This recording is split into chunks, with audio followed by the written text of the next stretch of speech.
بہار میں انتخابات کا انعقاد ہونے جا رہا ہے اور عام تجزیوں کے مطابق بہار میں بی جے پی کی جو سیاسی پوزیشن ہے وہ انتہائی کمزور اور مخدوش ہے۔ اس پوزیشن کو بحال کرنے کے لیے اور اقتدار پہ اپنی گرپ کو مضبوط رکھنے کے لیے بی جے پی نے ایک بار پھر وہ مذہبی کارڈ کھیلنا شروع کر دیا ہے، اور اس کا فطری نتیجہ جو ہے وہ اقلیتوں کو بنانا ہے، اور خاص طور پر مسلمان اس کا ہدف ہے۔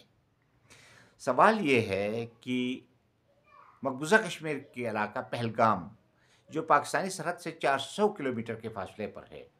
وہاں پر جو کارروائی پچھلے دنوں ہوئی، جو 25-26 افراد مارے گئے، وہ کارروائی اس فضا میں کیسے ہو سکی جب مقبوضہ کشمیر پہ ہندوستان کی 7 لاکھ سے زیادہ افواج قابض ہیں، چپے چپے پہ ان کا قبضہ ہے۔ ایسے میں 400 کلومیٹر کا فاصلہ طے کر کے دہشت گردوں کا پاکستان سے اس علاقے میں جانا اور کارروائی کرنا، یہ بعید قیاس سے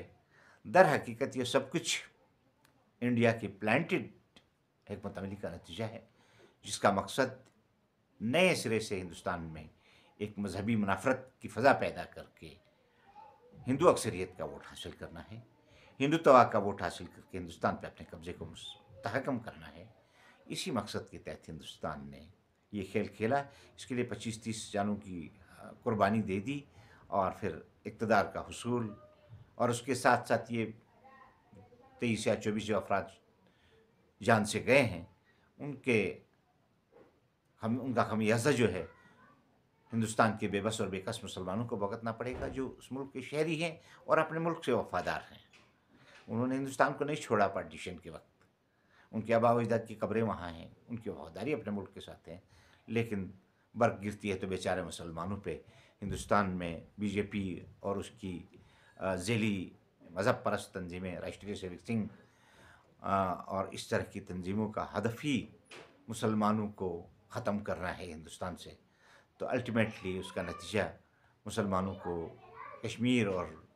پورے ہندوستان میں بھگتنا پڑے گا۔ یہ وہ اہداف ہے ناظرین جن کو سامنے رکھ کے ایک اسٹریٹجی مبینہ طور پہ بنائی گئی، جس میں اسرائیل اور ہندوستان کا کلی طور پہ فائدہ، ریاستی طور پہ فائدہ، اور پاکستان میں حکمران طبقہ، پاکستان اور ہندوستان میں حکمران طبقوں کے مفادات، وہ ترجیحات ہیں جن کی بنیاد پہ مبینہ طور پہ یہ ناٹک رچایا گیا ہے۔ ہمارے نزدیک اس میں کسی بڑی جنگ کے امکانات نہیں ہیں، البتہ لوگوں کو یہ یقین دلانے کے لیے کہ واقعی یہاں پر کوئی تناؤ کی کیفیت ہے، ہلکی پھلکی جھڑپیں ہو سکتی ہیں۔ ناظرین، اس وقت جب کہ پاکستان پہ نون لیگ کی حکومت ہے، وہ فارم 47 کی بنیاد پہ ہی ہے، دنیا جانتی ہے اور خود پاکستانی عوام جانتے ہیں، لیکن عجیب بات یہ ہے کہ میاں نواز شریف صاحب، شہباز شریف صاحب اور مریم نواز شریف صاحبہ سمیت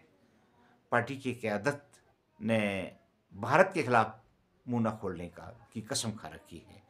میاں فیملی بھارت کے خلاف کسی قسم کا بیانیہ جاری نہیں کرے گی۔ اگر آپ غور کریں تو یہ بات واضح ہو جاتی ہے کہ بطور ایک خاندان کے، میاں خاندان کی اربوں روپے کی سرمایہ کاری ہے ہندوستان میں، شاید ہی کسی اور دوسرے خاندان کی اتنی بڑی سرمایہ کاری ہو ہندوستان میں جتنی میاں خاندان کی ہے۔ اس لیے یہ کسی قیمت پہ بھی نہیں چاہتے کہ پاکستان اور انڈیا کے درمیان کسی قسم کی تناؤ کی کیفیت ہو اور ان کے مفادات اور ان کی سرمایہ کاری کو نقصان پہنچے۔ یہی وجہ ہے کہ انہوں نے جو اب تک بیانات دیے ہیں، وہ میاں صاحب کا پرانا بیان ہو یا ان کے وزیر دفاع کا بیان ہو، یہ بیانات پاکستان کے خلاف ہی استعمال ہوئے ہیں اور پاکستان کو کمزور کیا گیا ہے، پاکستان کے راستے میں دیواریں حائل کی گئی ہیں۔ اس لیے اس خاندان کی طرف سے یہ آپ توقع کر ہی نہیں سکتے کہ وہ ہندوستان کے خلاف کوئی بیان دیں گے۔ اب سے چند ہفتے پہلے عمران خان صاحب نے ایک بڑی پتے کی بات کی تھی۔ پاکستان تحریک انصاف، جس کے بہت سے عہدیدار علاقائی سطح پہ چھوٹے چھوٹے اپنے ذاتی مفادات کے لیے، ذاتی مفادات کے تحفظ کے لیے سرگرداں ہیں اور انہوں نے پارٹی کو ایک شیلٹر کے طور پہ استعمال کیا ہوا ہے، ان لوگوں کی ان کمزوریوں کی وجہ سے عمران خان بھی آج تک جیل میں ہیں، اور ان کی ان کمزوریوں کی وجہ سے 2024 کا الیکشن بھی چوری ہو گیا۔ ان لوگوں کی کمزوریوں کی وجہ سے اسمبلیاں بھی خالی ہو گئیں اور وہاں پر من مانے قانون سازی کرنے کا موقع ملا.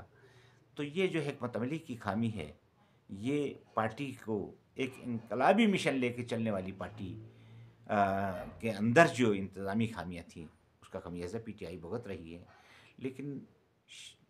عمران خان صاحب ایز اے لیڈر عالمی سطح پہ اپنی ایک حیثیت رکھتے ہیں، اپنی ایک شناخت رکھتے ہیں، اپنا ایک ویژن رکھتے ہیں. انہوں نے کہا تھا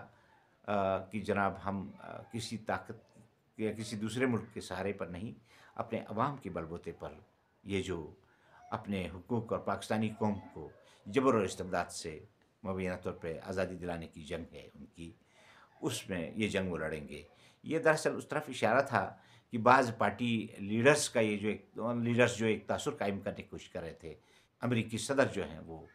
عمران خان صاحب کی رہائی کے لیے کوئی کردار ادا کریں گے. عمران خان صاحب نے واضح طور پہ اس بات کی نشاندہی کر دی کہ دوسرے ممالک اپنے مفادات اور اپنی ترجیحات کو لے کے چلیں گے، وہ ہمارے مفادات کو سامنے نہیں رکھیں گے. اس میں کوئی شک نہیں کہ عمران خان بطور لیڈر عالمی سامراج کے لیے بھی قابل قبول نہیں ہے، پاکستان پر مسلط رجیم کے لیے بھی قابل قبول نہیں ہے، پاکستان میں ٹاؤٹس کی حیثیت سے اپنا ایک رول پلے کرنے والی سیاسی پارٹیوں کے لیے بھی قابل قبول نہیں ہے. اس لیے عمران خان صاحب نے بجا طور پر فرمایا کہ وہ اپنے ملک اور اپنی قوم کے بل بوتے پر یہ جنگ لڑیں گے. پاکستان ہم سب کی منزل ہے، پاکستان ہم سب کی پناہ گاہ ہے، پاکستان سب سے پہلے ہے، لیکن اس کے لیے پاکستان اس گھر کے ہر فرد کو اس کے مقام اور اس کے مرتبے کے مطابق تسلیم کرنا اسد ضروری ہے. ایسا نہیں ہو سکتا کہ طاقتور بھائی اپنی منمانی چلائیں اور باقی سب کو لاٹھی سے ہانکیں. اس سے ملک کمزور ہوتے ہیں، گھر کمزور ہوتے ہیں، خاندان کمزور ہوتے ہیں. دعا ہے کہ پاکستان میں اللہ تعالیٰ اتحاد اور اتفاق کی فضا قائم فرمائے. ناظرین، اس کے ساتھ آج کے پروگرام سے آپ سے اجازت چاہوں گا. اگلے پروگرام میں کسی اور تجزیے کے ساتھ آپ کی خدمت میں حاضر ہوں گا. تب تک کے لیے اپنے میزبان عبدالبشیر خان کو اجازت دیجیے. پاکستان پائندہ باد.